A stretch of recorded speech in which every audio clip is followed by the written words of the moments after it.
conducting a program of research that examines prayer and especially its impact in close relationships such as marriage.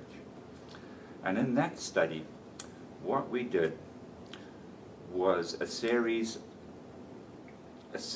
of data collections that used different methods to examine what impact prayer might have on the relationships of undergraduate students at FSU. So, for example, we had a number of students participate in the project, and after they had signed informed consent and so on, they were randomly assigned to different experimental groups. One experimental group was for them to spend each day of the next 4 weeks praying for their partner. Another group was asked to just pray as usual, however they normally pray. Another group was just told to keep a diary of what they did. And what we found at the end of 4 weeks was that those who had prayed for their partner were more willing to forgive a partner transgression. However, those who had just prayed as they normally did were no different from the control group that hadn't done any praying. Now, there's an obvious limitation to this study that I've just described.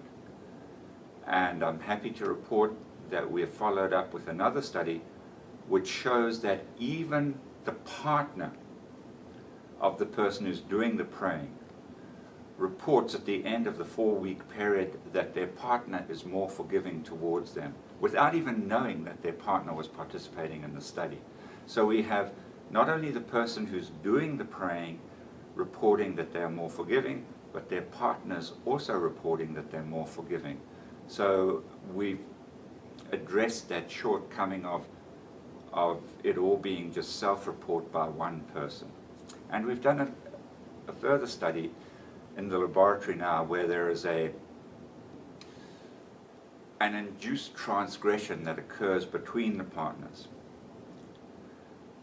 And then we randomly assigned people to either pray for their partner or to write a short paragraph about whether they thought the deity they believed in was just or unjust. Then they interacted with each other, and we found that those who had prayed for the partner were more likely to cooperate with the partner following this transgression and following the prayer than those who had just engaged in religious thinking. What we've been able to document so far is that prayer is having an impact on both protective factors for relationships. So, for example, we've shown that prayer increases felt gratitude, and we know that gratitude is linked to mental health, which in turn is linked to healthy relationships. So gratitude is a protective factor, and we've been able to show that by getting people to pray, they end up experiencing greater gratitude in life. And we've also shown that praying leads to greater forgiveness in the relationship. Now, these are two protective factors, but what about risk factors?